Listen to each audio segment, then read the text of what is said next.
เปิดปิดโครงการอบรมคณะวิปัสสนาจารย์จัดขึ้นโดยกรรมาธิการเผยแพร่ศีลธรรมและปฏิบัติกรรมฐานศูนย์กลางวสที่วัดป่านาคูนน้อยเมืองนาไซทองนครหลวงเวียงจันทน์ในระหว่างวันที่22 หาวันที่24 พฤศจิกายน 2024ในระหว่างวันที่22 หาวันที่24 พฤศจิกายน 2024ที่ผ่านมานี้ได้มีโครงการฝึกอบรมคณะวิปัสสนาจารย์จัดขึ้นโดยกรรมาธิการเผยแพร่ศีลธรรมและปฏิบัติกรรมฐานศูนย์กลางอพส.เมตตาเข้าร่วมเปิดโครงการโดยพระอาจารย์ศรีทน สยวงศ์สอน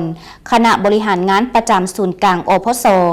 หัวหน้ากรรมาธิการเผยแพร่ศีลธรรมและปฏิบัติกรรมฐานศูนย์กลางพร้อมด้วยพระเถระนุเถระภายในวัดนาคูนน้อยและพ่อข่าวแม่ข่าวจากวัดอื่นๆเข้าร่วมโครงการฝ่ายคฤหัสถ์เป็นเกียรติเข้าร่วมโดยท่านคำญาติลาสดาวงศ์หัวหน้ากลุ่มศาสนาศูนย์กลางแนวเล้าสังศาสตร์พร้อมด้วยการจัดตั้งทุกภาคส่วนที่เกี่ยวข้องขั้นบ้านขั้นเมืองนาไซทองภายในงานพระอาจารย์ทวีไซภูมิประเสริฐหัวหน้าคณะกรรมการกรรมฐานกรรมาธิการเผยแพร่ศีลธรรมและปฏิบัติกรรมฐานศูนย์กลางอพส.ได้ขึ้นกล่าวจุดประสงค์ของการจัดโครงการนี้ขึ้นเพื่อสร้างบุคลากรรับประกันให้ได้ทั้งความรู้และความสามารถในการบริหารงานให้แก่คณะกรรมการกรรมฐานเพื่อให้คณะกรรมการกรรมฐานได้มีทักษะในการสิสอนและเผยแพร่ธรรมะให้ถูกตามหลักกรรมฐานและมีความเป็นเอกภาพกันการอบรมแบ่งออกเป็น2 ภาคคือภาคทฤษฎีและภาคปฏิบัติจากนั้นพระอาจารย์ศรีทน สยวงศ์สอนได้ขึ้นกล่าวพระบทบาทและหน้าที่ของวิปัสสนาจารย์พระอาจารย์พุทธสอนละครคำคณะบริหารงานประจำการศูนย์กลางอพส.ห้องหัวหน้ากรรมาธิการเผยแพร่ศีลธรรมและปฏิบัติกรรมฐานศูนย์กลางได้ขึ้นผ่านแบบแผนวิธีการดำเนินเวียกงานกรรมฐานระยะ3 มื้อของโครงการก็ได้รับความเมตตาจากคณะพระสงฆ์จากกรรมาธิการเผยแพร่ศีลธรรมและปฏิบัติกรรมฐานพัดเปลี่ยนกันเข้าให้ความรู้แก่คณะพระสงฆ์และพ่อข่าวแม่ข่าวที่เข้าร่วมฝึกอบรมในครั้งนี้โดยมีหัวข้อรูปแบบวิธีการสอนกรรมฐานบรรยายและสาธิตวิธีฝึกกรรมฐานหลักการเว้าที่เป็นสุภาษิต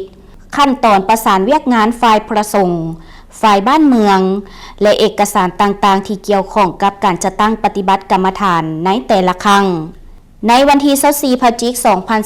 2024ได้มีพิธีปิดโครงการฝึกอบรมคณะวิปัสสนาจารย์เมตตาเข้าเป็นประธานโดยพระอาจารย์ใหญ่มหาเวท มาเสนัยรองประธานศูนย์กลางองค์การพุทธศาสนาสัมพันธ์แห่งสปป.ลาวองค์ซี่นำเวียกงานกรรมาธิการเผยแพร่ศีลธรรมและปฏิบัติกรรมฐานและซี่นำเวียกงานกรรมาธิการสาธารณูปการพระอาจารย์พุทธสอนละครคำคณะบริหารงานประจำศูนย์กลางปส.ห้องหัวหน้ากรรมาธิการเผยแพร่ศีลธรรมและปฏิบัติกรรมฐานศูนย์กลางฝ่ายคฤหัสถ์เข้าร่วมโดยท่านบัวทองคำวงศาห้องหัวหน้าห้องการภายในเมืองและการจัดตั้งบ้านนาคุณน้อยเข้าร่วมภายในงานมีพิธีไหว้พระผ่านบทสรุประยะฝึกอบรมในระหว่างวันที่22 หาวันที่24 พฤศจิกายนที่ผ่านมาโดยพระอาจารย์ทวีไซภูมิประเสริฐและมอบใบยั่งยืนให้แก่ผู้เข้าร่วมฝึกอบรมในครั้งนี้รวมทั้งหมด38 องค์ทานโดยพระอาจารย์ใหญ่มหาเวท มาเสนัยก็ได้ให้คำโอวาทและกล่าวปิดโครงการอย่างเป็นทางการ